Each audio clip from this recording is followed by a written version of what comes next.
Hello नमस्कार. Cook with easy टिप्समध्ये तुम्हा सर्वांचं खूप खूप खूप स्वागत. तर आपण बेटापासून बनणाऱ्या 10 ते 15 रेसिपीज बघणार आहोत. तर आज आपण उत्तप्पा आणि बेटापासून बनणारा डोसा ही रेसिपी बघणार आहोत. तर त्यासाठी मी 3 बीट घेतलेले आहे. 2 बीटांपासून मी बनवणार आहे उत्तप्पा आणि एका बीटाचा मी डोसा बनवणार आहे. तर त्यासाठी बीट स्वच्छ धुवून घ्यायचे, त्याची मुळं कापून घ्यायची आहे. नंतर ते बीट व्यवस्थित छिलके काढून घ्यायचे. मीडियम साईजचे किंवा मोठे साईजचे बीट घेऊ शकता. हे बघा किती लालसर मस्त बीट आहेत. लाल रंगाचे बीट जास्त डार्क असल्यामुळे आपलं कलर एकदम असा अफलातून दिसतो आणि बीट उत्तप्पा देखील खूप छान दिसतो. तर या पद्धतीने व्यवस्थित छिलके काढून घ्यायचे आहेत आणि छिलके काढून घेतल्याच्या नंतर 2 बीट व्यवस्थित किसून घ्यायचे. तुम्ही ही रेसिपी नक्की ट्राय करा. घरामध्ये सर्वांना खूप आवडेल आणि तुम्हाला सारखे सारखे बनवायला सांगतील. त्यामुळे व्हिडिओ स्किप न करता शेवटपर्यंत नक्की बघा. आता यासाठी लागणाऱ्या बॅटरसाठी मी अर्धी वाटी रवा घेतला आहे. 2 चमचे मी बेसन पीठ घेतलं आहे. तर त्यानंतर 1 वाटी पोहे घेतलेले आहे. हे जे पोहे आहेत ते घरातले साधे पोहे आहे, जे की आपण कांदे पोहे बनवण्यासाठी वापरतो. ते मिक्सरमध्ये ग्राइंड करून साईडला ठेवायचे. आता मी एक बीट कट करून घेत आहे. तर ते बीट मी मिक्सरमध्ये ग्राइंड करून डोसा बनवण्यासाठी वापरणार आहे. 2 बीट आता किसून घ्यायचे मस्त.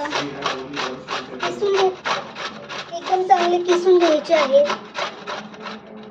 बीटाचे तुकडे वगैरे त्या बॅटरमध्ये लावून द्यायचे नाही, व्यवस्थित किसून घ्यायचे आहे. आता ग्राइंड केलेलं जे पीठ बनवलं आहे आपण ते एका पातेल्यात काढून घ्यायचे. त्यानंतर किसलेले बीट आपण या पिठामध्ये घालून घेऊया. हे बघा किती छान किसून घेतलेले आहे, एकदम बारीक किसून घेतलेले आहे. आता कांदा कट केलेला आहे, तो कांदा घालून घ्यायचा आहे. मी इथे 3 ते 4 हिरव्या मिरच्या कट करून घातल्या आहेत. आता बारीक कापलेली कोथिंबीर घालून घ्यायची आहे. यामध्ये आपण थोडेसे जिरे घालून घेऊया. यामध्ये आपण खायचा सोडा घालायचा आहे. धने पावडर 1 चमचा घालायची आहे. 1 चमचा मी आता खायचा सोडा घालून घेते. 1.5 चमचा मीठ घालून घ्यायचंय.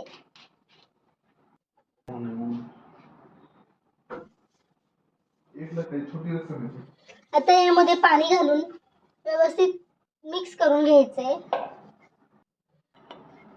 पाणी घातल्यानंतर बघा किती छान गुलाबी असा रंग येतो. जसं जसं पाणी हवंय तसं थोडं थोडं पाणी घालून घ्यायचंय आणि बॅटर व्यवस्थित मिक्स करायचंय.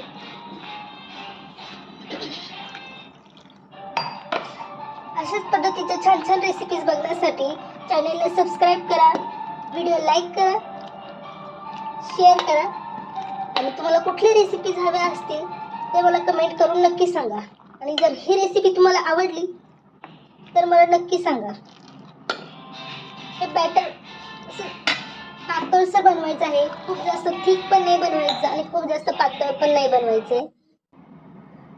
असं मीडियम बनवलं की ती जेव्हा आपण तव्यावरती स्प्रेड करतो तर त्याचं पटकन पसरलं जातं. आता यामध्ये आपण दही घालून घ्यायचे किंवा ताक पण घालू शकता. आणि दही नसेल वापरायचं तर तुम्ही यात लिंबाचा रस पण घालू शकता. दह्याने छान टेस्ट येते, त्यामुळे दही वापरलं तर अतिउत्तम. चला तर मग आपण तवा गरम करायला ठेवूया. तव्याला थोडंसं तेल लावून घ्यायचे. आता आपण उत्तप्पा बनवायला घेऊ. असं थोडं थोडं बॅटर घालून स्प्रेड करून घ्यायचे.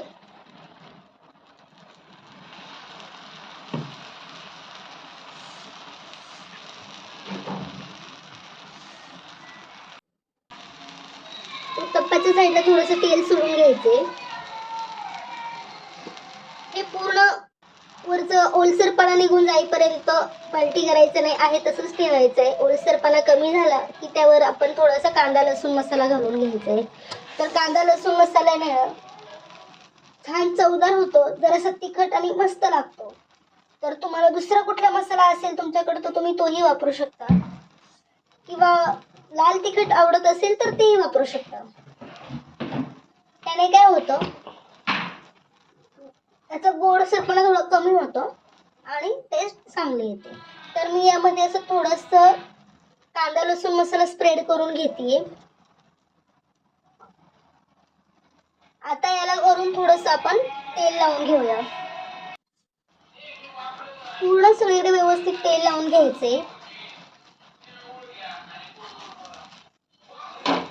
तेल लावून झाल्याच्या नंतर आपण आता याला पलटी करून घ्यायचे.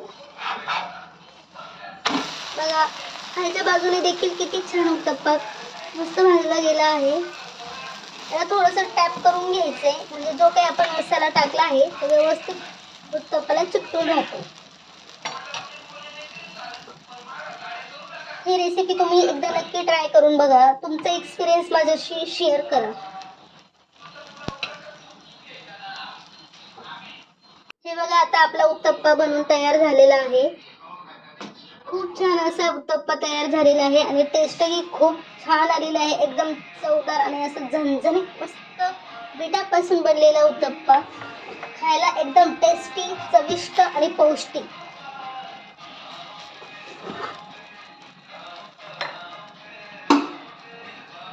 हे बघा, आता दुसराही उत्तप्पा बनवून तयार झालेला आहे.